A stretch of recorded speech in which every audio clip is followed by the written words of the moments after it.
своїм рідним чи сусідам для того, щоб знайшли власника даного телефону.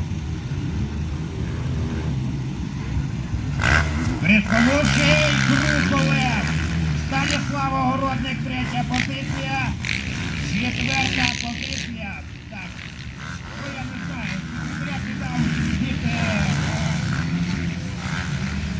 5-та позиція, до речі, у Артема Мартиненко. А 41-й номер, от у мене нема відомості секретаріата, що